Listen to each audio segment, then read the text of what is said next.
Digital इंडियाचे digital news ठाम मत मराठी न्यूज। विद्यावर्धिनी कॉलेजचा वार्षिक पारितोषिक समारंभ संपन्न। धुळे शहरातील विद्यावर्धिनी सभेचे डॉक्टर एम.वाय. वैद्यकला, प्राध्यापक पी.डी. दलाल वाणिज्य आणि डॉक्टर डी.एस. शाह विज्ञान महाविद्यालयात वार्षिक पारितोषिक समारंभ मान्यवरांच्या उपस्थितीत संपन्न झाला। यावेळी क.ब.चौ. उमवीचे प्रकुलगुरू प्राध्यापक एस.टी. इंगळे म्हणाले की विद्यार्थ्यांनी आपल्यातील कमकुवत दिव्यांकडे सकारात्मक दृष्टीने पाहून ते दूर करीत आत्मविकास घडवावा असे प्रतिपादन केले। या प्रसंगी प्रमुख अतिथी म्हणून अतिरिक्त जिल्हा पोलीस अधीक्षक किशोर काळे यांच्यासह विद्यावर्धिनी सभेचे अध्यक्ष शरद पाटील, सेक्रेटरी व खजिनदार युवराज करणकाळ, संस्थेचे सदस्य पितांबर महाले, जगदीश गायकवाड, प्राध्यापक अनिल दामोदर, विश्वस्त ॲडव्होकेट जे.टी. देसले, सेवानिवृत्त प्राचार्य बाबा हातेकर, महाविद्यालयाचे प्राचार्य डॉक्टर जगदीश पाटील, उपप्राचार्य डॉक्टर योगेश पाटील, डॉक्टर राजवीरेंद्र सिंग गावित, पंजाबराव व्यास, राहुल वाघ व्यासपीठावर उपस्थित होते। प्रत्येकाच्या जीवनात काही ना काही प्रतिकूलता येते, पण या प्रतिकूलतेला कधीच यशाच्या मार्गातील अडथळा बनू देऊ नका असे आवाहन अतिरिक्त अधीक्षक किशोर काळे यांनी विद्यार्थ्यांना केले। आजच्या विद्यार्थ्यांनी शैक्षणिक गुणवत्तेसोबतच नवीन आधुनिक तंत्रज्ञानही आत्मसात करावे असा सल्लाही त्यांनी याप्रसंगी दिला।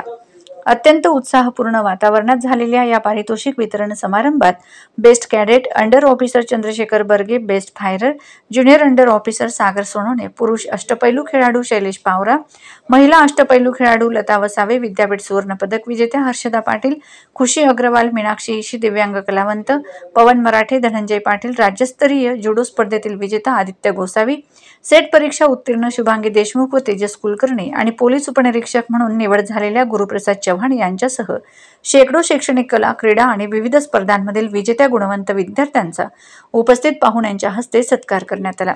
कार्यक्रमात सूत्रसंचालन व यादी वाचन डॉक्टर सतीश निकम, संतोष खत्री, विजय पालवे, निलेश रोटे, वैशाली पाटील, उज्ज्वला वाणी व शुभांगी देशमुख यांनी केले।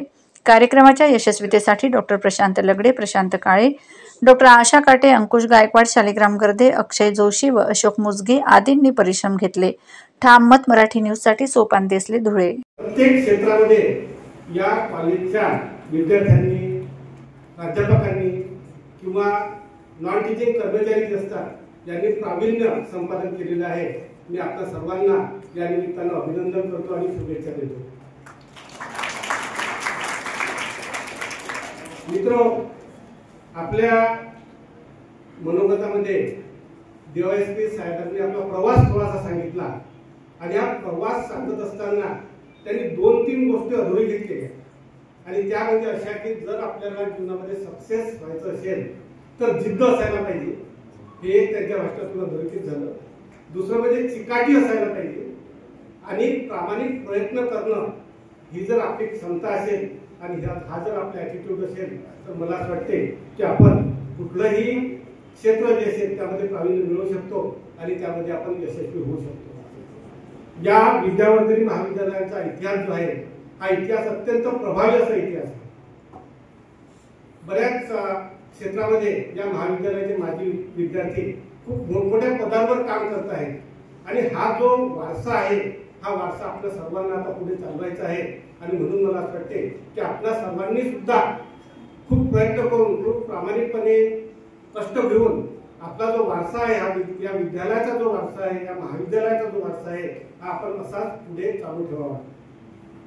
मित्रो, आपल्याला सर्वांनाच माहिती आहे की आपण राष्ट्रीय शैक्षणिक धोरणाची अंमलबजावणी सुरू केलेली आहे आणि राष्ट्रीय शैक्षणिक धोरणामध्ये अंमलबजावणी करत असताना आपल्याला असं जाणवेल की यामध्ये काय अपेक्षित आहे, तर यामध्ये विद्यार्थ्याचा सर्वांगीण विकास अपेक्षित आहे।